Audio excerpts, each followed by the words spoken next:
The hard part is doing it, right? So it's not that hard to do. You just have to start. Just start doing it. Just the next time you go eat something, read through the menu and just eat whatever feels good for your body. It needs to feel good before, during, and after. So thinking about it, I'm going to eat that. And then you eat it. It's like, that's delicious. And then later, it's supposed to feel good too, right? Because some people eat foods that later make them feel sick. Or you eat too much of something, right? But being able to eat many small meals a day, and your body in 1 week, it's going to need a certain amount of proteins, a certain amount of fats, a certain amount of vitamins, a certain amount of sugars, a certain amount of nutrients from plants, from animals, from vegetables, from fruits. Our bodies are omnivorous. Biochemically, our bodies are omnivorous. Omnivorous, it means that we eat a little bit of everything. We need some meats, and we need some vegetables, and we need some fruits, and we need some raw foods, and we need some cooked foods. And we need a little bit of everything. Our bodies are kind of like an assembly line. Think of like, the Ford Motor Company, right? Or any company that has an assembly line. And as long as all the parts are there, then the production line continues.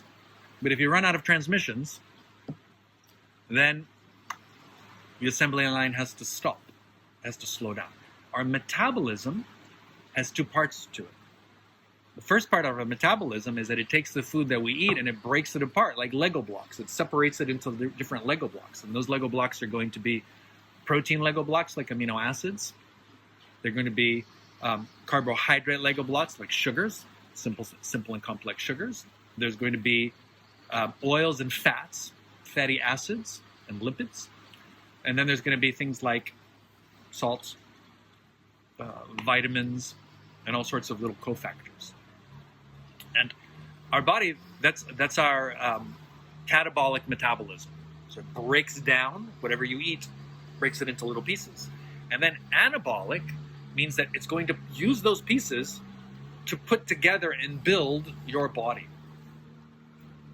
Now, a child has different nutritional needs than an adult because a child needs to build bone and muscle and kidney and brain and liver and guts and spleen and fat, all the tissues. So it's good for a child to have a diet that gives them a little bit of everything that they need. Right? Adults, we don't need to build that much because we're already mostly built. We mostly need to maintain our body temperatures, right? A lot of what you eat is to maintain your body temperature. And then we need to, we're growing hair and nails, right? And our skin is recycling, and our organs, our body is slowly recycling. Of course, if we're weightlifters and we want to bulk up, it's different, right? But other than any extreme thing on our bodies just need to maintain themselves, right? If you wanted to put together a human being, according to metabolism, the most complete food you could eat would be another human being. That would give you everything you need for a human being, and then you'd have to add some sugar to it for energy and some vitamins. But that's basically, if you pull apart a bunch of wooden houses, you can use them to build another wooden house. If you pull apart a bunch of steel and glass and concrete buildings, then you can make together another steel and concrete building. And that's the difference between plants and animals. Plants are built of different structural components than animals. So plants are mostly carbohydrate is what gives them their structures, and they have different fats and different proteins that we use. Animals have a different protein configuration, and we have hormones that are some of them are different. They're animal hormones that are different from plants. So we need a certain amount of animal intake, especially women, because our reproductive system is uniquely animal in nature. It has nothing to do with the plant reproductive system, right? So we want to eat a certain amount of animal fats and animal proteins through different stages of our development. And it's something that you can feel if you just pay attention and you feel. The easiest way to do that is to start with a simple vegetarian diet. And notice how your mind works and how your body feels on a simple vegetarian diet. Then you add egg to it, and you take it away. Or you add some fish to it, and you take it away. You add some chicken to it, you take it away. You add some beef to it, you take it away. Add some pork to it, you take it away. And if you do this, you will feel what your body needs.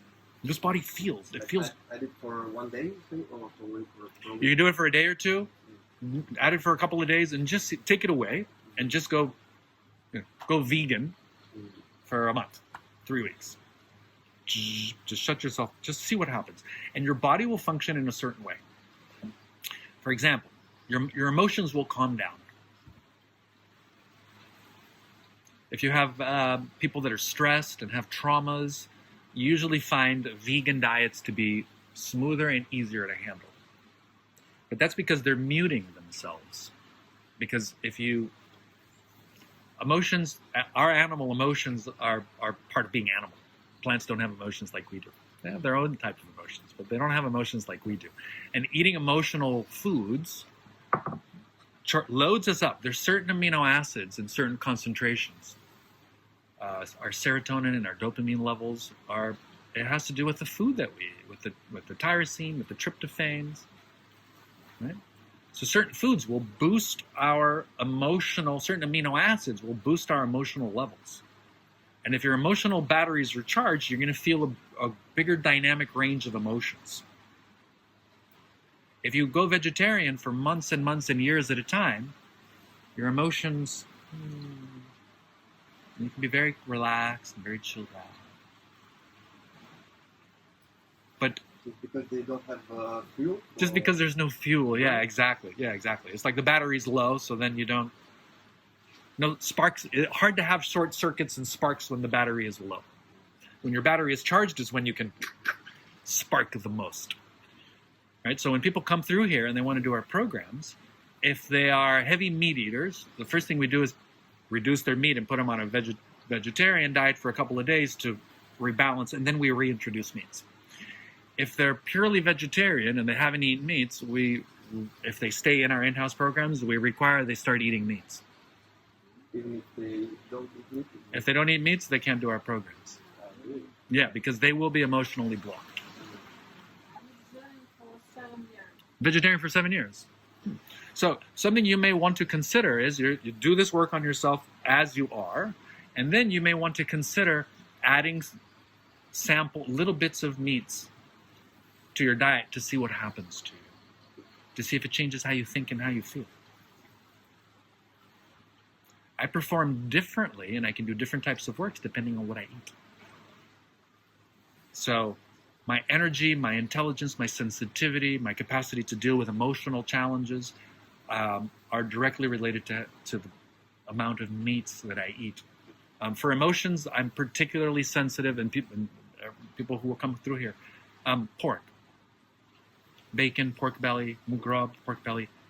Of course, you want natural, organic, healthy animals. I don't want to eat I don't go to McDonald's to get my protein. Okay, I invest, and it's expensive. It costs a lot more to eat natural, healthy, organic, nicely grown food, and I don't need a lot. Maybe 50 grams, 100 grams once a week of pork or beef. The heavy proteins, the animal amino acids, do they reduce somehow the sensitivity of the body? If I eat too much of it, it reduces. If I eat too much meat, I get lethargic and lazy and heavy. If I eat too little, something's missing. But if you eat the proper amount? If I eat the proper amount, this body is just sharp. It's sharp. So what am I going to eat? Whatever gets this body feel the best. Because I want to have the best possible life. I want to feel good. And I feel like I'm doing something to make the world a better place. So yes, I have a carbon footprint. I have a carbon footprint. I burn energy. I fly in airplanes. I burn diesel here. I eat meats. But I look for the right amount. And then I use my creativity to help people and make the world a better place. Give it back? I find ways to give it back, and there's a balance. Right? Everybody eats, everybody poops, everybody creates trash, everybody creates pollution. And everybody has the capacity to create something of value. So,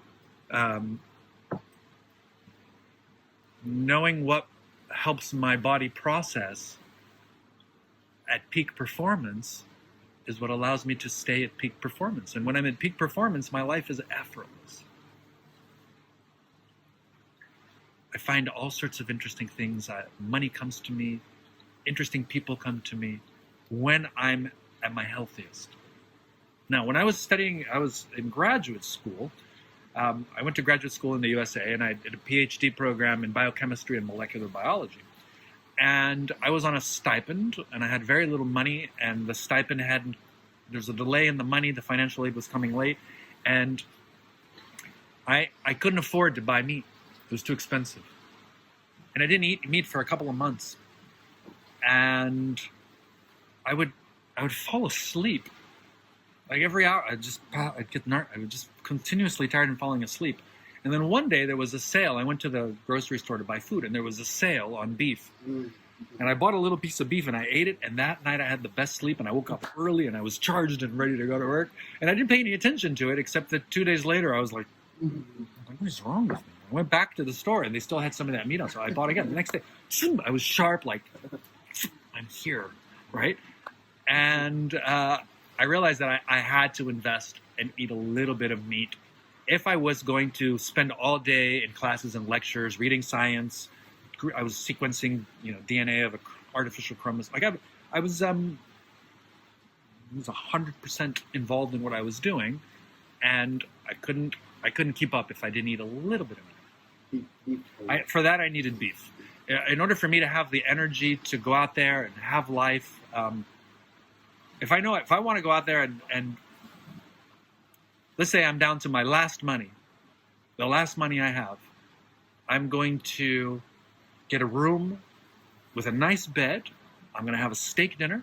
I'm going to eat some chocolate. I'm going to get a massage. I'm going to get my shirt pressed and cleaned. And then I'm going to go out there with zero, but ready to find $1 million, to do whatever I got to do. Better than if I drag it out and I stay in a hostel somewhere and I eat noodle in a soup. If I'll blow. If I only have like $300, I'll get a 5-star room, get the best steak dinner, have a good dessert, have a massage, great shower, sleep it, and then I'd rather go out with zero, fully charged, than get a room for a week and eat the cheapest food possible, and then try to go out and find someone to hire me or to just right. So I found that I could find money, I could find work, I can find a lover easier and faster and better if I've eaten meat than if I haven't. So this body's more like a tiger, like a cheetah that needs to eat meat every few days. And then for 3-4 days it doesn't need to eat. And then it needs a little bit of, right? Does that make sense? And that's this body. Of course you are not this body. But you can figure out what this body needs to feel yummiest and smartest and sensitive and juicy and sexy and full of life and wow, right? You want to be like that. And yes, what I find is that, and please, for you to explore, only you can know this. But if it works, please let me know. You experiment with eating different types of meat and you do the process that I'm going to explain to you. And some of your emotions, your past, your pains, your fears will come up. But that's part of being an animal. Plants don't have that. Animals have fears. Animals have pains. Animals have angers. Animals have sorrows. Animals have challenges. And our metabolism, our bodies have everything they need. If you give your body everything it needs, it can handle them. Right? Does that make sense? So it's just something for you to experiment with. Ultimately, you have to find out what works for you. And once again, living here, so normally I just have a yogurt and granola for breakfast. But you guys are coming, so today I had 1 scrambled egg with a little bit of ham and cheese and some vegetables in it and a yogurt. And that gives me all the energy so that I can be fully present with you for a couple of hours, right? Does that make sense? That way, because if I'm just going to sit here alone, I don't need much. Yogurt, a coconut, some fruit, mangoes, nuts, cashews, almonds, piece of cheese. That's all I need. But Bangkok, and it's not just me, it's Jantra and our daughter too. When we're here, we eat differently than we're in Bangkok. We get hungry for meat. I need some meat. It's a stressful city. There's this and that. So we go out and I get I pay for it. Grass-fed, free range, nice piece of beef. 100 grams twice a week. Plenty for this body. Our daughter eats more. But she's going on 10. She eats double what I eat. Right? She's like, I need meat, Daddy. Okay, let's get some. I'm hungry for meat. Oh, okay. In Peru, I was born in Peru. In the jungles, there's a group of natives called aguarunas. And the jungle, the Amazon jungle, is diversity poor as far as difficult for certain types of foods. So it's hard for them to get meat sometimes. And they get something called hambre de carne, which is hunger for meat. And when a woman gets hunger for meat, her man has to go out and get meat. Otherwise, she's legally entitled to kill her man and eat him. And then find a better man. That's, yeah, more tasty. Find a better man that can hunt better. And of course, you want to eat them before they get too old. So I was like, all right, well, just in case Jandra's a jungle woman too from Thailand. She needs meat. She's like, I need meat. It's like, okay. So, and really, like, just the quality of our life goes up. So, better, yummier experiences, better orgasms after eating meat. I don't know. Like, I can't find a reason not to. But once again, it's the right amount at the right time in the right situation for the right type of work. If tomorrow I'm going to go climb a high altitude mountain, I'm going to eat mostly carbs. Very little meats, very little fats, carbs, and fruits. Because that will give me the energy at high altitude to carry weights in my backpack and climb Mount Everest. I need carbs. Here, I don't need a lot of carbs. Very little bread, very little rice, very little potato, very little pasta. Right? Some fresh meats and some vegetables, some fruits. So, you determine this for yourself. Let me give you the protocol for the fast so that you can plan a fast. Because there's a certain type of fast you're going to want to do, and I'll explain to you the best way to do it. And this will help you, and this will help this process of figuring out what to eat and when to eat it. So the protocol for the fast that we recommend to people. So normally what happens is that somebody's interested in our programs. I share this information with you, and then you either stay here and do it here, or you go off and you do it at your budget wherever you want to do it. And what you want to do is you want to pay attention to all of these things for about 3 weeks. Give yourself 3 weeks where you just put all your attention as much as you can into paying attention to your body, your emotions, and your mind, the way I'm describing. And then once a week, you want to do a fast. And the fast works the following way. Let's say you're going to do it tomorrow, just as an example, right? So today you're going to eat whatever you want. Tonight you're going to have whatever you want to eat, whatever is yummy for you. Always eat whatever is most delicious. And then tomorrow morning you're going to wake up and you're only going to drink water all day. Just water. And you're going to have a calm day. You're not going to go climb a mountain. It's not a day to go and dance all day. It's a day to just sit and reflect, contemplate, meditate. Right? You're not going to do much. You're just going to drink water. You're going to go to bed without food.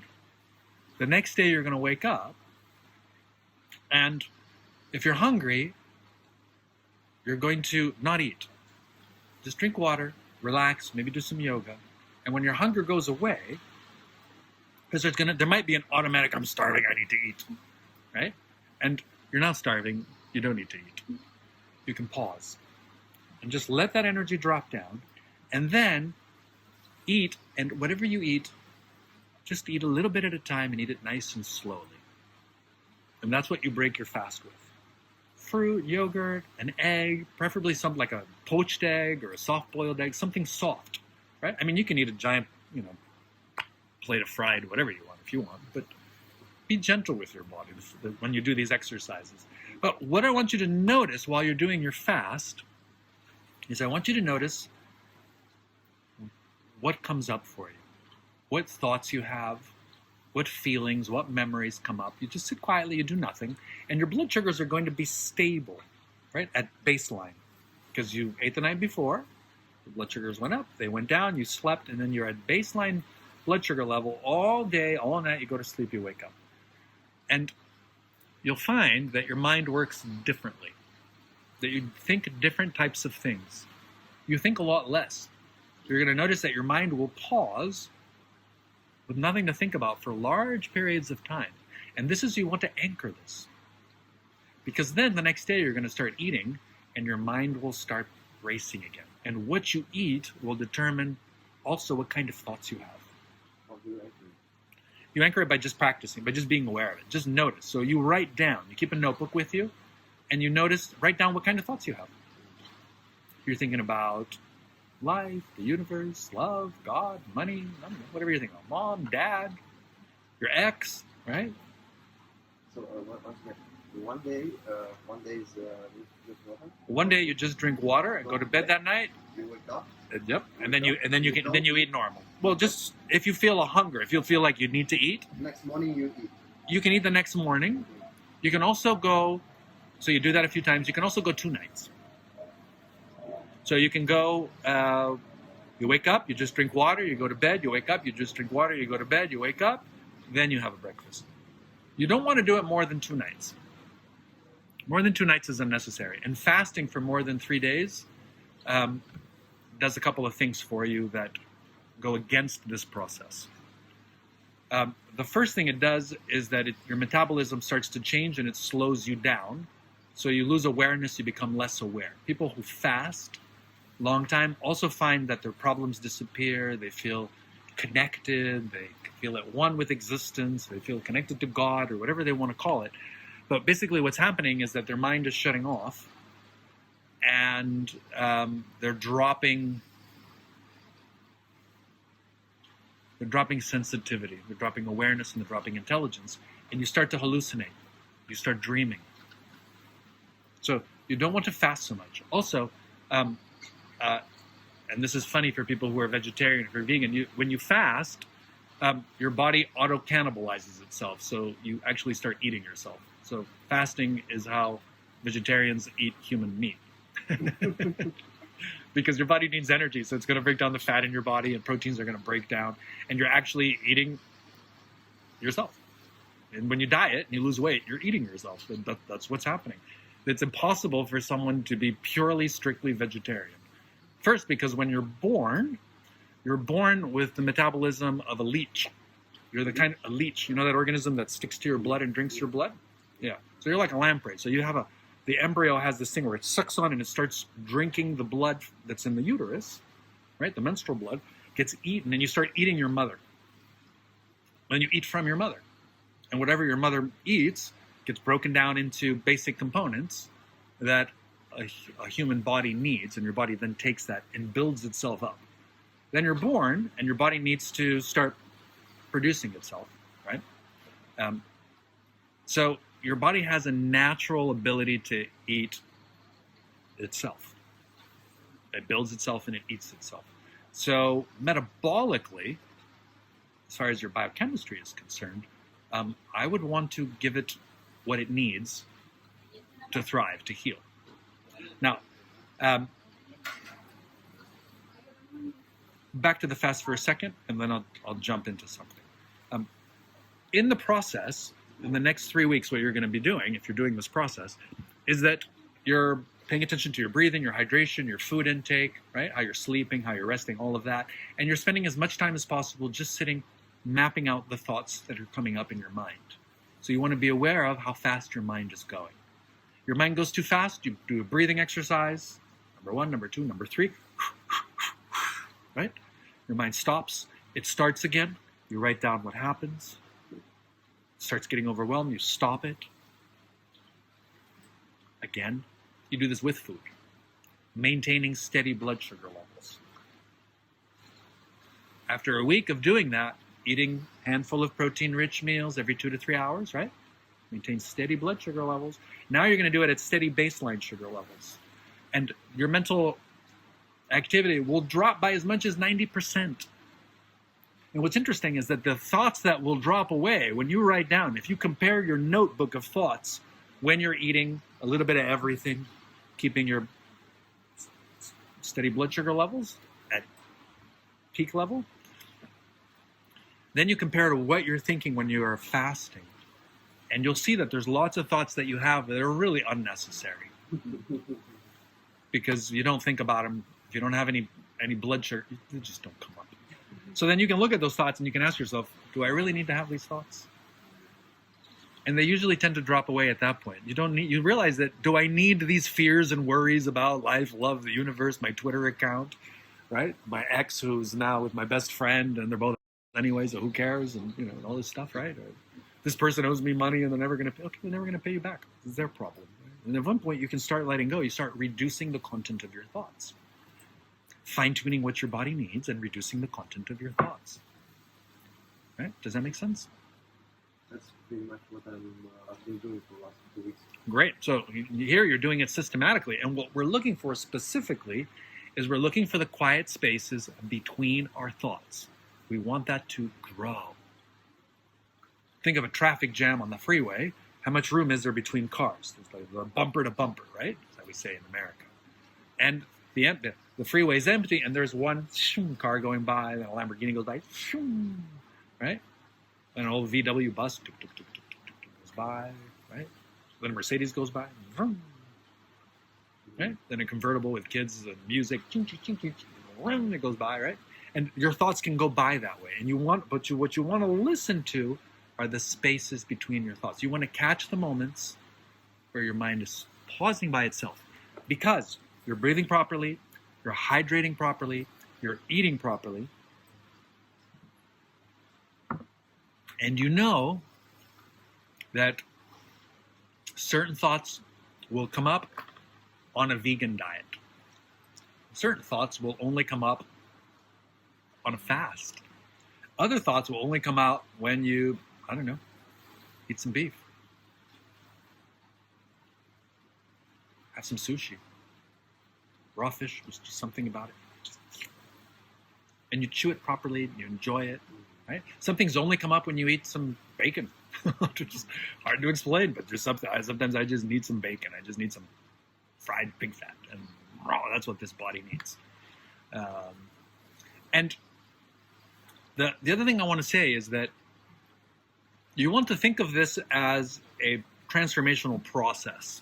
When you're complete, things will change. When you're clear of your thought, your past emotions, if you have some and we all have some repressed emotions. We've all been touched, slapped, hit, poked, pinched in the wrong places with the wrong energy from the wrong people. We all have this, right? So we all have our little problems, and some of us have bigger problems, and some of us have had some serious traumas. When we clear them and we know ourselves, everything changes. So then afterwards, you can then redecide what kind of diet you're going to have. And you'll probably still be mostly vegetarian. And then you'll realize, I've got this amazing opportunity where I can do something that's going to raise $1 billion to make the world a better place. And so you might eat a piece of meat, because that might help you do that, right? In other words, I don't eat because this body eats whatever it needs, not what I think it needs. I have no philosophies about life that this body listens to. This body figures it out. What is the best food for this body? This, and this. And I realize that this will change. 10 years from now, we'll probably be eating a different ratio of foods. At some point, this body will get old enough that it may stop eating meats. If it does, it'll be happy to stop eating meats. Now, I had 2 accidents. I had a skiing accident where I hurt my knee, and I had arthroscopic surgery, and there was no damage, but I had cartilage in my knee that was worn out. I was in my 30s, and my knees were already wearing out, and they cut away the cartilage. And that was one accident that I had. And then I had a problem with a tooth. I had a filling, a cavity from when I was a kid that leaked. And the tooth died, and I had to get a root canal. And then there was an infection in that, and I had to have that tooth removed. And the dentist said, we can't give you an implant because the bone in your sinus is like 3 millimeters. And it's normally about 12 millimeters, but it's only 3. It's all worn out and decayed. And you need at least 8 or 9 millimeters before I can put a screw in. So you're going to have a gap there, and you can put a bridge there and whatnot. And I thought to myself, okay, I wonder what I need to do to grow bone. Well, I know how my metabolism works because of my studies in biochemistry. And I know that if you can push your metabolism So I went out and I bought a pressure cooker. And then I taught Jantra how to use a pressure cooker. She'd never used one. And I said, here, we're gonna buy some young bone, baby pork bones and baby rib bones and young chickens. And once a week, we're gonna make stew with bone in the pressure cooker. And she loves to eat bone, and she's a jungle woman, but she never had a pressure cooker. So I used a pressure cooker. She loves to cook. We both love to cook. And the bone melts. You can eat it. So I ate bone soup and bones and cartilage once a week for about a year, 9 months.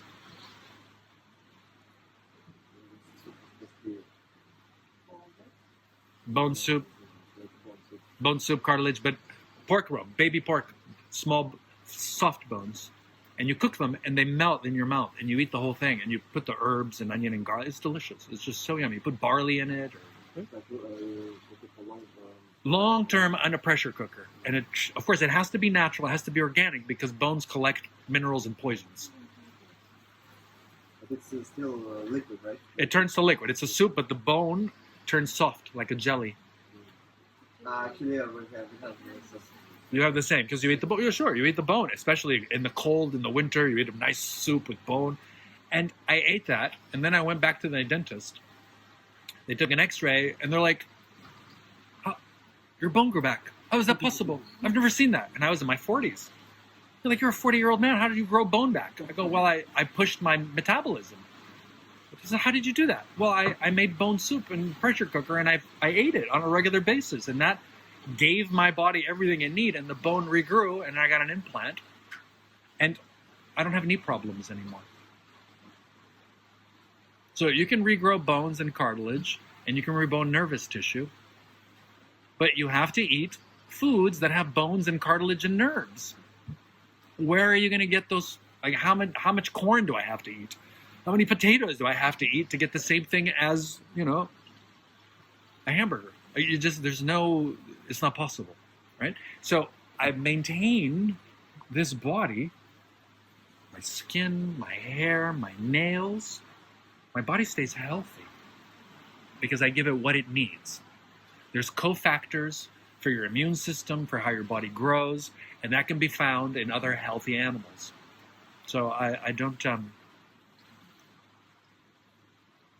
Personally, my direct experience is that if I were to decide at this point in my life, or in the last, if I had stopped and decided I have to be a vegetarian because that is what it requires to be a Buddha in the world and to be enlightened, I would be hurting myself. That philosophy would be interfering with what this body needs to be functional, so I can be present for you, to help you figure out what you need. So I don't know what you need, but I know you can figure out what you need. Right? Does that make sense? And you'll know by the health of your body. Right? Right. Does that make sense? So discover what you need for you to have the healthiest skin and the best sleep and a body that feels good and the best experiences, and you'll start having better experiences. And it's through our sensitivity, through our senses, that we grow in awareness, that we grow in consciousness. It's not through chanting mantras or memorizing philosophies and dogmas. It's physically. It's our bodies that have the capacity to be present. Our bodies have many levels of awareness. And some of those awarenesses are unconscious. And I'll give you an example. Just like you have an awareness that lets you drive your car without paying attention. And you swerve out of the way and you almost hit someone, and you didn't see the person, but your body swerved out of the way. How did it know? Then, you're asleep. Somebody comes into the room and whispers your name, you wake up. Somebody comes into the room and whispers somebody else's name, you don't wake up. It's not the sound that woke you up, it's your name. You know your name and you're asleep, and unconsciously a part of you knows your name and wakes up. Or you set your alarm clock. Tomorrow I'm going to get up at 7, I'm going to set my alarm, and at 6:59, ping, you wake up. Does that happen? How do you know what time it is? You're asleep. Right? There is an awareness that we have that is not our mind. And this is the awareness that needs to wake up. The unconscious awarenesses of your body are the ones that need to wake up. This is what when people say they are awakened or awakening, to become enlightened, is that you need to have a conscious awakening of the unconscious awareness of your body, not the mind. The mind is conscious. Here I am, I think, therefore I am. Somebody said that once. It's not true. It's not because you think that you are, and then you think.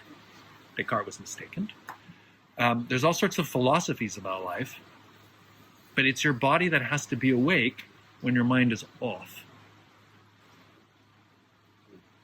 So your body has intelligence, and it has a sexual intelligence, an eating intelligence, a letting go intelligence, a fighting intelligence, a hunting intelligence, a problem solving, a climbing, a building, a finding a mate. All animals do this. Without any ideas, without going to school, without degrees, without Facebook or Twitter or Instagram. They just feel it. These are our instincts. Your instincts can awaken.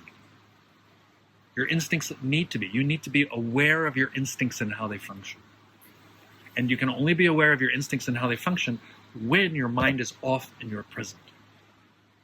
So if your mind is running with a million thoughts, now is the time to start taking away the thoughts that are unnecessary and deleting them, finishing them, and start adding thoughts about, how does this body work? How do my instincts work? Because you have a collection of instincts, and you're born with them. And of course, if you sit in a room watching TV and ordering pizza, your instincts are going to be really limited. If you're born and raised in the jungle, you're going to have jungle instincts. If you're born and raised in, the frozen tundra, then you're going to have different instincts. You can fine-tune the instincts that your body has for the lifestyle that you have. And you do that with awareness of them. Tune into your instincts. You have your intellect, which is what you know, what you study, what you think. And then you have your intuition. And your intuition is available to you when your instincts are present. Your emotions are flat, your heart's open, you're not feeling anything, you're just open and relaxed, and your mind is off. The intelligence of your heart comes through as your intuition. So you have, your intelligence is the sum of, the product of your instincts, your intellect, and your intuition. All three of these together, when they're all working together at once, which only happens when your mind is off, and your heart is open and your body is relaxed, that's when you have your peak intelligence. Everyone has their peak intelligence. That's how your body works. So figuring out what your body needs to be relaxed, well-fed, well-rested, well-stretched, well-danced, well-played, well-fought and well-loved. It's a body, right? It does body things, right? And then you're clear about your thoughts. You know what thoughts you're having because you're choosing to have them. And the thoughts that were given to you that are stupid, boring, contradictory, against you, limiting, you delete them. I'll show you how to delete them. And your emotions, well, you're okay. Everything's fine, right?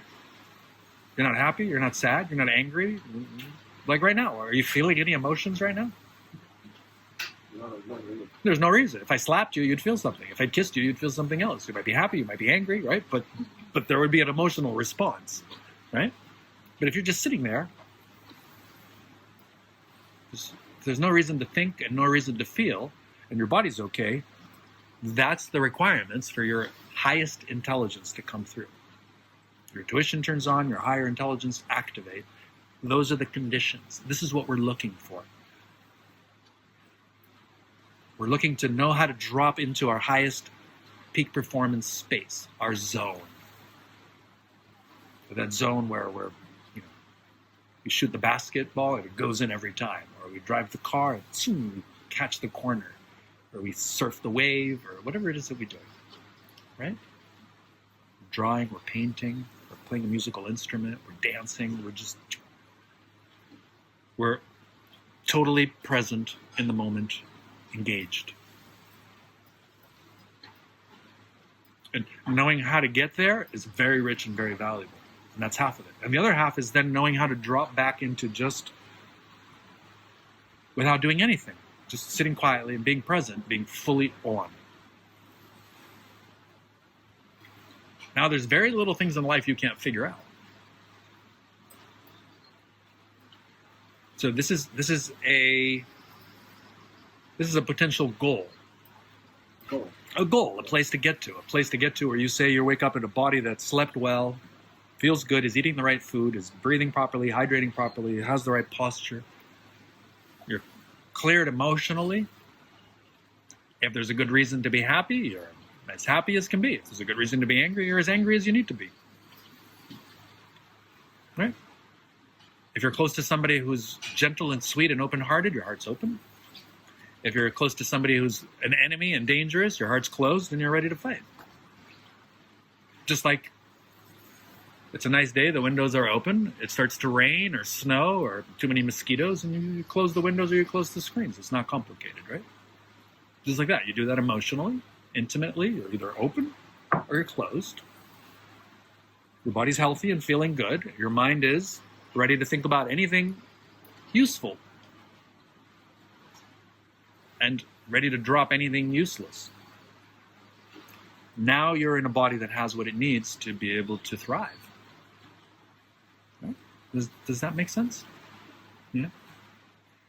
For our bodies, we need to, as a recap, breathe well, hydrate well, steady blood sugar levels, be aware of our posture, align ourselves as often as possible. Sometimes you're sitting, and you're like kind of leaned over. So you straighten yourself out, maybe check your legs, make sure that stay symmetrical. Try to stay balanced and symmetrical. It's less stress on the body. And you can be present and aware in that form, right? And then you're eating a little bit of everything that you need. So you're maintaining blood sugar levels, and for that you just need, anything at any 7-Eleven or convenience store can get your blood sugars level, right? For example, let's say that it's mid-morning, I'm at work, and I get a call that I have an important client, an important meeting, I have something I have to do, I have to meet someone. So I check in with myself for a split second, and I realize that I need to drink some water, I need to stretch a little bit, right? Because I've been sitting at a desk and I haven't eaten in a couple hours. So I reach in a drawer and I pull out a power bar, or I open up and I get out a yogurt and some granola. I get some nuts, right? A little piece of cheese, some nuts, and apple. I eat that and I drink a glass of water. And now I know that this body has everything it needs to be fully present. Same, I get a call and it's there's been an emergency, there's been an accident, my daughter's at the hospital, my wife, something, I have to go take care. So what do?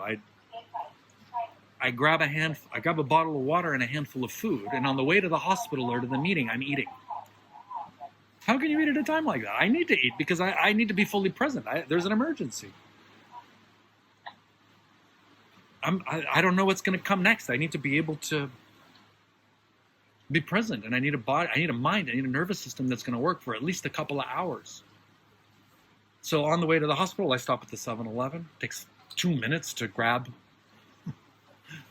water, cheese, nuts. It's not organic. Who cares? I just need to take care of myself, right? I just need to get there, right? The body can tolerate all sorts of foods. People poison themselves all day, every day, and they live to be older than I am. So just every once in a while, you can listen.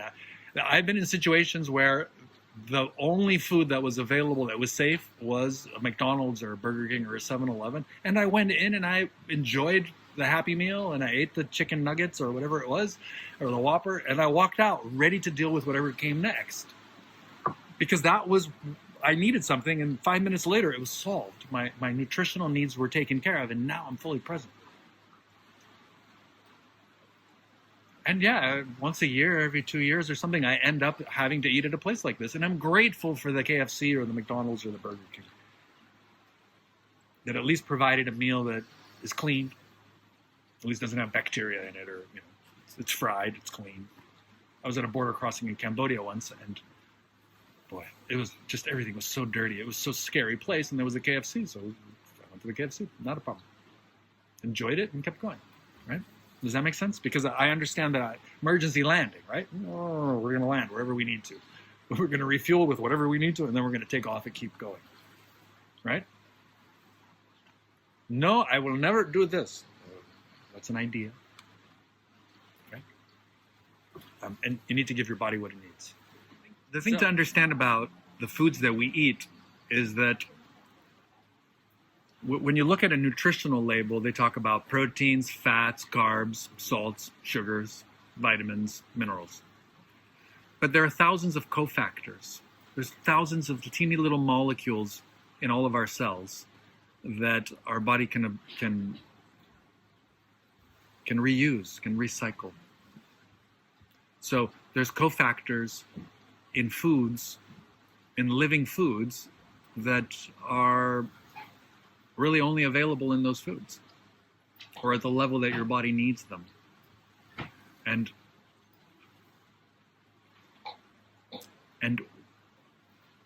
there was an interesting study that was done when I studied biology in Peru at a medical school. So the biology that I was taught was taught by medical doctors. It was around human medicine. And I remember reading a study about a doctor in Colombia who was the head pediatrician, the head of the children. And at the hospital where he was at, the children's wing was the largest wing in the hospital, because back in the 70s and 80s, when this was happening, in the little towns, the infant mortality rate in that part of the world was like 30%. Yeah. And he was also a scientist, and he delivered all the babies in that village. And then he's the one who did the autopsies on the babies that would die. And he noticed that there was the corn farmer and the rice farmer and the chicken farmer and the pig farmer, and that their babies would die of different things, and that their metabolism, the way that their body would develop, they would have different things, different developmental issues would come up for them. So he thought, I wonder if these babies would be better if they ate a little bit of everything. So he started with his children, and he would take a little bit of whatever he was eating, obviously no chili and heavy spices, but a little chicken or a little bit of beef or a little pork with a little potato, with some vegetables, with some rice, and he would cook them, boil them, and then blend them and give to the babies starting as early as 2 weeks. So a 2-week baby would drink milk and get a little spoon with just a little bit of mashed carrot and potato and chicken and this and that and whatever. And that his babies grew strong and healthy. And it took him a while to convince the women to feed their children a little more. Well, within 3 years, there were no sick children. Just because of the extra feeding of the... Giving them the appropriate, giving them everything they needed so that they would have a little extra of everything. So you keep your factory stocked with a little extra wheels and tires and seats and transmissions and things, and then it's easy. Then the factory runs 24/7. It's always building and building and building. Our bodies are growing 24/7 when we're children. So every time that he convinced the women to do that, infant mortality rate dropped to less than 1%. And his children in his village they were the biggest, they were the healthiest, they had the biggest weight, and he turned that hospital wing into a school, into a nursery. And their IQ scores were getting higher. So when I read that, I was like, okay, I'm going to study the metabolism, the biochemistry part a little bit more. And at that time, scientists have managed to map out all the molecules of our metabolism. And the words are like this big, and it fills this table. There's 10,000 different reactions happening continuously in your body at all times. And you can trace them, and everything is interconnected. And if you don't get enough of this, then your body finds another way to get around it, but it slows you down. It takes more energy. And it takes a little more energy, and you become a little less efficient. So what I found is that I want to give my body a little bit of everything so that it has what it needs. I don't want to give it too much of something because it starts to build up, and that slows you down. You can't fill the factory with 1 million transmissions, and there's no room for something else, right? But you need to have a little bit of extra of everything. So I would eat a little bit of extra of everything, and I would notice that, and it works. So you can find out for yourself what works best for you. And you can feel it if you pay attention. If you actually go, okay, can I feel the difference? You'll know that what foods are better for exercising, what foods are better for working, certain types of work, what foods are better for thinking about things. Give yourself what you need. And it should not be an idea, it should be an experience. It should be an experience, yeah. You should directly experience it. So try something for 1 day, 2 days, 3 days, a little bit, and then stop and notice a difference. So you get yourself into a routine of figuring yourself out. How do you feel? What do you think about? Right? And right now you want to eat for whatever you need to be able to know yourself and be clear. Then you'll figure out what you need to work, and to live, to do whatever it is you want to do. I'm going to go a little into more details about food because there's a lot of information there. So the first thing is that there's two needs. One is your metabolism calorie intake, right? You need 1,000, 2,000, 3,000 calories, right? To keep yourself warm and exercise and grow and do everything that your body needs. Now, obviously, somebody who sits very still, watching TV, in climate control, needs less food than somebody who's carrying bricks and sands of bag or cutting trees and digging holes all day, right? Because your muscles won't be burning that amount of food, right? So that's the first level. But at any given time, you need the right amount of water, of sugar, of proteins, of fats, of salts, of vitamins. And these are easy to manage because you can. When are you more than 15 minutes away from food? When are you ever more than 15 minutes away from a convenience store, a mini mart, right? There's almost, you can sail across an ocean, but then you have food in your boat, right? But most of the time, we're only a few minutes away from food. So it's very easy to maintain what you need just by being aware. And knowing that if there's nothing to do and you don't eat all day, it doesn't matter. Also knowing that if you have to think or work all day, that you're going to want to eat foods that maintain you at that level, right? And then the other thing you need to be aware of is just like the water that comes in and the water that comes out, it's important to monitor it. You have solid food that comes in and you have solid waste that comes out. And that, the thing to understand about that is that it's a natural process. And when your body's healthy and it's eating what it needs to eat in the right way, the entire thing is a pleasant experience. It feels good going to the bathroom. It shouldn't hurt. It shouldn't be unpleasant. When you're eating properly, the entire experience of, I'm going to eat this, whatever you ate, right? That sounds delicious. Then you eat it. It's yummy. And then it comes out of your body sometime the next day, and the entire process is comfortable. You're not in pain, right? So your bowel movements are important to monitor as well. And typically, if you're eating 3, 4, 5 times a day, you could easily be having 2, 3, 4 bowel movements a day. And that can be very comfortable. You just have to plan your life. You plan your life accordingly, right? And then you tell by the quality of your experience. You can tell whether you're eating the right foods or not. Because it shouldn't be too hard. It shouldn't be too soft. It should just be a smooth experience. Yeah? The other thing to add to that is that, and this will tie into something that will come up later, is that we're trained as babies we're potty trained, right? To be able to make it to the bathroom. Because the baby will just let go wherever they are. That's why they wear diapers. And then we train ourselves to stay tight until it's time to go, until there's a bathroom, and then you release in the bathroom. And that's very important to learn how to do that. But it's also important to learn not to keep that part of your body tight if you don't need to. A lot of the times, the lower part of our body, the anus muscles, the sphincter, the colon is kept really tight. And we hold stress there. We also hold fears and anxiety. We clench. So sometimes if we've been potty trained in a way that's a little bit aggressive or a little violent, our bodies tend to tense up. And we're taught that that part's dirty and it's disgusting, and it keeps us tight. And it's the part of our body that has the intelligence to release and let go.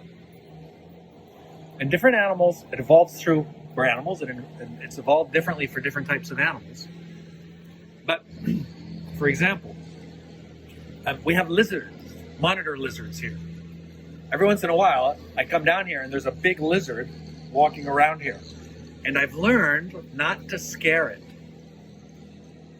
To walk up to it very slowly and give it room to run away. Because if I scare it, the first thing it do is it everywhere. And then it runs. And then I'm left with a mess. And when we get scared, we right? Because those muscles release. So there's an emotional connection to the emotions that we hold on. And after we finish talking about the body, we're going to start talking about the emotions. And how we keep our bodies tight. So here in the East, people use sprays, water sprays. In the toilets, they typically have little sprays. And in the West, we tend to use tissue paper and not sprays. And what I discovered here is that you use the spray and you can give yourself a light massage and it relaxes the muscles and it makes the entire process much more pleasant. And you learn to keep the bottom part of your body relaxed. And of course, if you feel like you need to go to the bathroom and there's no bathroom nearby, then you hold it tight. In other words, you don't need to keep yourself tight 24/7. You can put awareness and notice and just relax. And as a matter of fact, it comes back to breathing. If you look at the way a baby breathes, if you have a little baby that's just lying naked right there, and when it breathes, when it inhales, the air goes into its tummy, but it goes all the way down to the pelvic floor, and the anal opening of the baby opens with each breath. Inhale and then closes. So it's in a constant movement of opening and closing. And you can, sitting where you are, you can clench, you can relax, and you can open. And you can clench, and you can relax, and you can open. And it's good to give mobility to this muscle. You want this muscle to be flexible. Because it's how our body releases and lets go. Yeah? And I'll give you an example of something, a personal thing that happened to me. When I was 4 years old, I had a near drowning accident. I almost drowned. I was in my father built a little boat, a little sunfish, with his friend. And they glued it all together, made out of wood, and we took it out into the ocean. I was there with my mother and this friend and my father, and the glue they used was the wrong glue, and it was water soluble, and the boat fell apart in the ocean, and we all went under, and I got trapped under the sail, and I was 4 years old, and I didn't know how to swim. My mother was 8 months pregnant with my sister. She could barely keep me up and out. I almost drowned, and I was very afraid of water for a long time.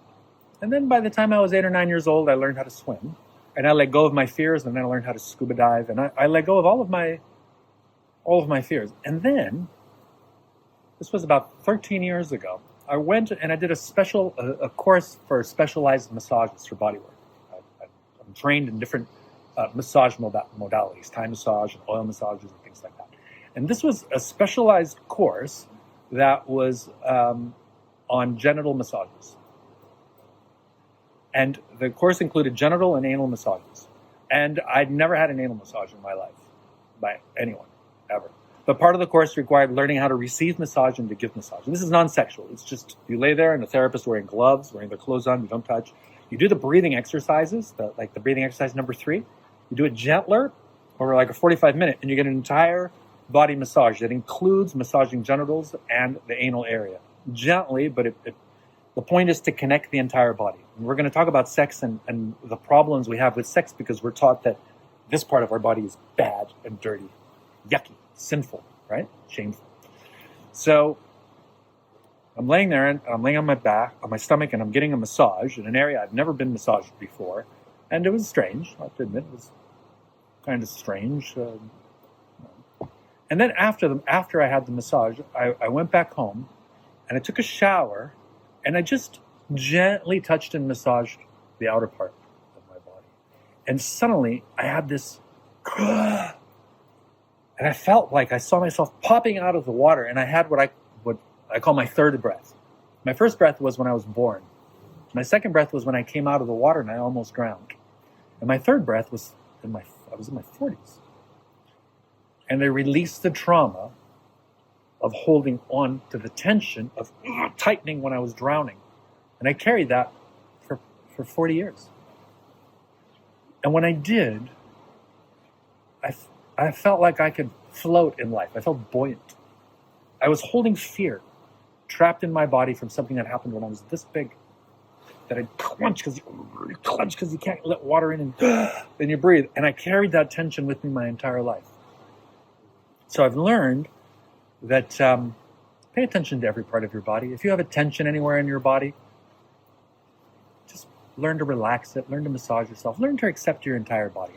Your entire body is there for a reason. There isn't any part of your body that's shameful or guilty or sinful or bad, right? But we can give it that label. We can have that mental idea around it. And the result is that we keep tension, we hold traumas in our body. So learning how to massage, receive massage, and being aware of the entire process, and something relaxed in me. And from then on, I haven't felt any shame or guilt or anything about anything in my body. I'm just a body. I eat, I sleep, I poop, I fight, I make love, I sneeze, right? I get sick, I get better. That's just the way we are. That's just the way nature is. So there's something about being able to accept your entire body and all of the processes as natural processes without putting an idea or a value of how things are supposed to be. Right? Does that make sense? Yeah. So in your eating process, you want to be able to have a yummy experience before, during, and after. In a body that feels good and breathes well and hydrates well and eats well what it needs. Now, there's something else I need to share with you about food, and that has to do with there's certain poisons in food that you can't taste. So you need to learn how to identify these. Otherwise, you could accidentally poison yourself. So when I was a kid, you couldn't buy organic food anywhere because all the food was organic. And factory farms were just sort of getting started, and chemicals were just being developed and invented and created for pesticides and growth factors and growth hormones, and this was just beginning. And the entire foundation of my body as a child was around quality food. My parents didn't buy junk food, and I drank water from a well, and all the food we ate was natural quality food, and there was no junk food, and that I'm pretty clear that that's what gave this body a good, healthy start, right? Because you are made up of what you eat. The Lego blocks of your body come from the Lego blocks of somebody else's body, be it an apple or a chicken or a corn or a rice or a potato or whatever it is. Whatever you're eating is getting pulled apart, and some of it is going into your body. And today, the way we grow food for mass production can have chemicals that are poisonous to us, and then those become part of our body. In particular, apart from things like pesticides, you want to watch out for heavy metals. Metals like arsenic, cadmium, nickel, lithium.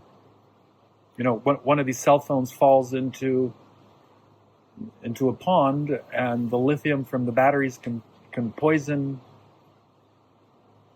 the pond. Okay? And in many parts of the world, like where we are now, there's very little control. So somebody has a mine somewhere, and all the washes of the mine go out into the field. They go into the rivers, and then they get absorbed by the foods. So it turns out that most foods around the world today are toxic and poisonous to some degree, especially with heavy metals. And you cannot taste heavy metals.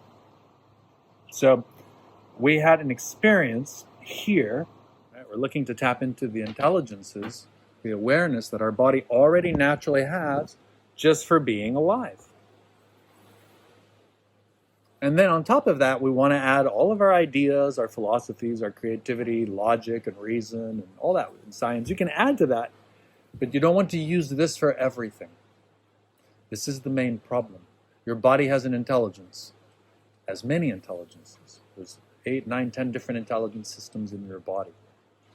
And when your mind is on all the time, thinking about all of these things, it's pressing the button on the walkie-talkie and it's blocking the natural intelligence you already have. And filling it with ideas that may or may not be correct.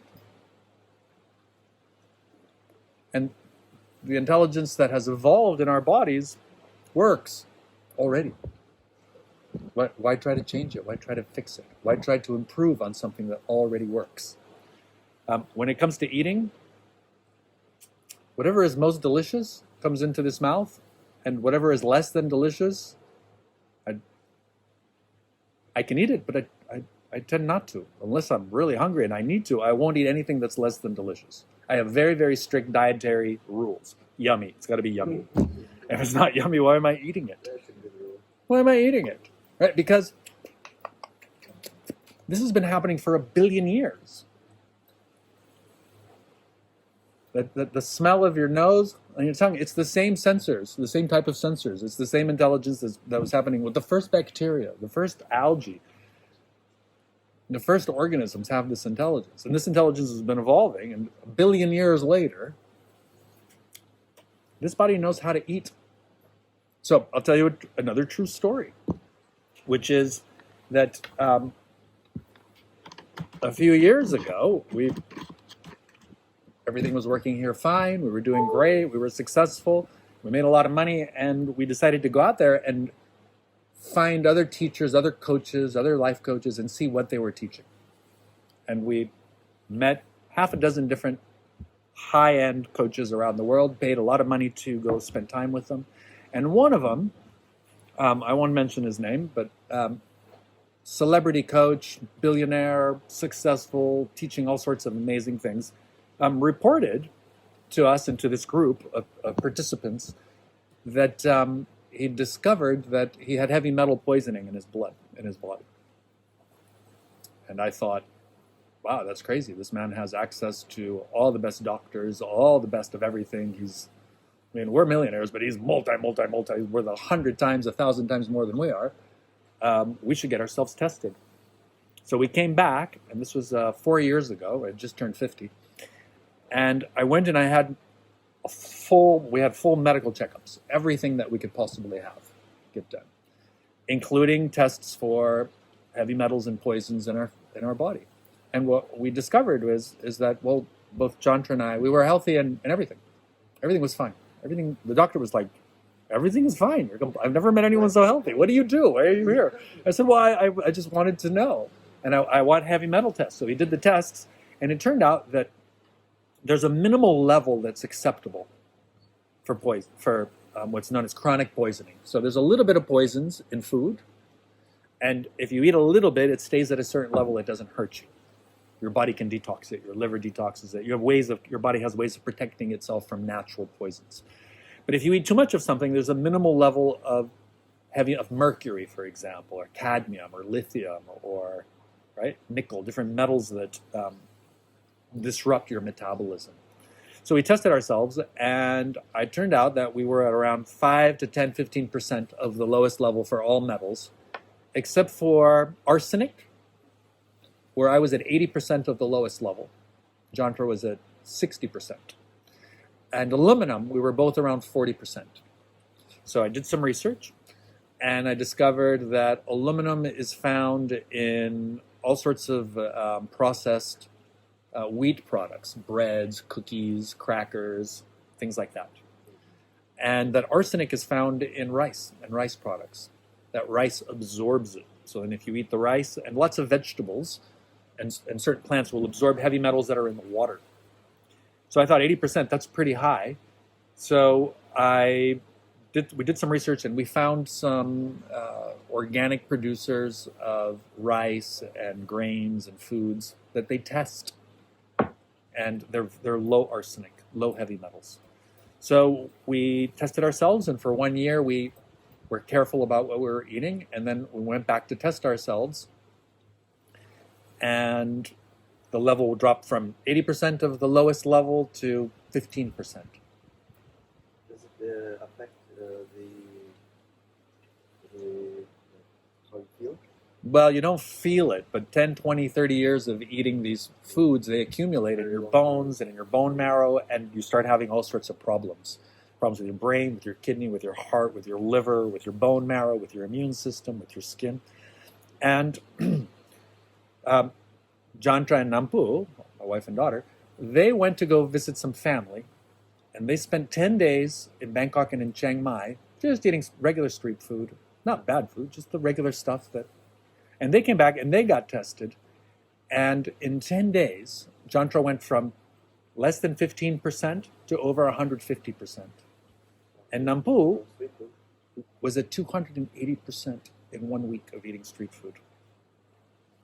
So I called the clinic to talk to the doctors, and the doctors, they didn't know how to read the tests. We were the first people to ever ask for these tests. And this is a major hospital in Bangkok, like a good hospital, not just some, clinic in some back alley, a real big, expensive hospital. And they didn't know what to do.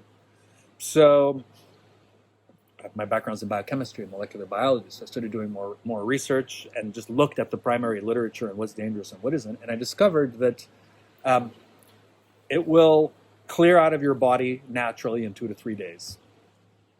So you can eat one time a dose. Now, there's so much heavy metals in rice and noodles and water vegetables and in seafood and in animals that are grown with, that are not raised naturally and organically, that are raised chemically, that most people are carrying a toxic load of heavy metals. So if you're carrying a toxic load of heavy metals, the way to test it is you go to a clinic and you get a blood test and a urine test for heavy metals. The blood test will tell you, will give you some information about what's in your body at the level of your bones and in your blood, and then the urine test will tell you, the urine analysis will tell you what's circulating in your body. And if you wean those foods, if you take those foods out of your diet, they will go down. All by itself. Within a couple of days, 3 days, 4 days, a week later. So it took about 3 weeks for our daughter to go from 280 to 10%, 5%. And then I thought, okay, well, how are we going to find out? So what you do is once you know you test your levels, and then you stop eating anything that has these chemicals in it, and your levels will drop, and you're in no danger. If you keep eating them, in 10, 20, 30 years, you're going to be in danger, right? So you lower the levels, and then the way you test a food is that you eat it, and you go to the next day and get a urine test. And it'll tell you how much you have in your urine, and that'll tell you how dangerous that food is. There's a way to test just the food itself. It's too complicated. It's much easier to go get a urine test. So then you know what your levels are, and you know how it affects you. It affects children more than adults because children eat more food for body weight. The metabolism works faster. So I discovered that when your levels are low, that once a week you can eat just about anything out there. You'll get a spike of toxin, but it'll go back down, and your baseline will go back to normal. So we test foods. Sometimes if we're not sure, we test them by eating them and then getting a sample. And this is something you may want to think about because the thing to consider is that most of the food that's out there is toxic to some degree. So you have to want to, for example, this is where it makes sense to want to make money because you can pay more, but you can get better quality food. So we pay about 10 times more for food than what we could if we were buying food at the big Tesco's and Macros and eating at the food stalls and, getting a food for 20, 30, 50 baht. We don't eat anything that costs less than 300, 400, or 500 baht. And our monthly grocery bill is much higher, but we stay healthy, right? So something to consider is wherever you're going to live, whatever lifestyle you're going to have, you're going to want to make sure that the foods you're eating aren't toxic. Not so much for now, because it's not like you can eat a bowl of arsenic rice, you're going to die. That's not going to happen. But 20 years later, 30 years later, eating those same foods, there are going to be consequences. You're going to have problems with your immune system. You're going to have problems with all of your systems because the heavy metals interrupt, right? The toxins and the poisons interrupt. So the way we eat is about 90% of what we eat is we pick it, we select it, we cook it. We go to the farms. We make sure we know where our food comes from. There's places that have food tested. The food is significantly more expensive because there's less of it, and the conditions have to be more careful. But then I'm guaranteeing that I'm having a healthy body. Now, like I say, I'm in my 50s, but I have a feeling this body's going to be around for a long time. And 20 years from now, I think I'm still going to be healthy and young, having fun. You'll probably still find me on the dance floor. Right? And but Chandra's in her 30s. Napu's going to be 10. I can't see how it can possibly be good for them to poison themselves. Right? I'm a mature man, male body, so there isn't a lot that I can do to poison myself at this age. But Chandra's healthy, still young, and our daughter right here is even younger and healthier and much more susceptible. So you're going to want to use your mind, use your intellect, think about the problems of today, which are the foods, the pesticides, the heavy metals, the lack of quality controls, and then get yourself tested, see where you're at. And when you do, you can show me the tests, and I can give you feedback on how I would go about detoxing and testing myself. Now, they didn't have those tests before. Now they have these tests all around, and they have discovered that they can charge money for these. But the doctors didn't know what to do back then because they weren't trained. Right? I read a study that came out in the paper here that they tested organic foods, so-called labeled organic foods and inorganic foods, and the organic foods only had between 12 and 20 different types of illegal toxic poisons here in Thailand. And the regular foods had anywhere from 30 to 60 different types of residues of poisons in the food. That's how serious the food is. And the food here in Kopangan, I'm not trying to scare you, but I do want to alert you, right? My responsibility to teach you how to be healthy, that there isn't a lot of healthy, natural, organic food here. And if you're getting a meal for 100 baht, 50 baht, 100 baht, 200 baht, I can't guarantee it's really quality, right? So Nampu needs a little bit of everything, but we most certainly keep her away from processed foods because there's going to be aluminum and cadmium and arsenic in those foods. And things like chicken and pork and beef, they put growth chemicals in it. I don't want to give growth chemicals to my girl. And I don't want my woman who still might want to have children putting poisons into her body too, because, right? Like I said, it's different if you're an old man or an old woman. In that case, well, okay, you're past menopause. You're not going to, right? But you're still sensitive and delicate, and you're both still young. And 20 years from now, I'm 20 years older. What about the fruit? And fruits. Fruit also? Well, the thing with fruits is that they can have poisons in them as well, because they're going to be grown with pesticides and with chemicals. So around here, there's people that sell organic foods, and Jantra goes and meets with them, and she sees that they're healthy people, and that the greens have, been bitten by little bugs, and the food is super healthy. So we buy from them. Then there's people that sell that they grow and they eat their own organic food, and their eyes are yellow, and they always smell bad, and they got spots all over their face. And the food is like, the lettuce is like perfect. There is not a single ant try to eat it. And we're like, well, if nothing tries to eat it, you got to wonder how healthy it is, right? And then it turns out that a beautiful study came out that shows that when plants get attacked, that they have an immune system, and that they have they upregulate. They start producing a large amount of chemicals that are antioxidants and antibacterial and filled with growth, like healthy regeneration. And that it's healthier to eat foods like fruits and vegetables that have been already eaten by something else. So a little grasshopper ate a little bit of the lettuce, or a little bug tried to eat it, and those are healthier foods to eat. So we've been actually picking these foods, and it could be why. I'm going to go back to it. Up to now, I mean, as a scientist, I am aware of certain chemicals, so I read labels and I can read and I can tell you if there's something in the food that is toxic, so then I stay away from it. But just by looking for what looks good, smells good, and tastes good, just by letting this intelligence of the body figure out what to do, it's enough to stay super healthy. And then you do some tests to double check and make sure, right? Does that make sense? It's not that complicated, and it's something you can do. And the tests aren't that expensive. So you spend $30 or $100 on a test. Well, at least you know, right?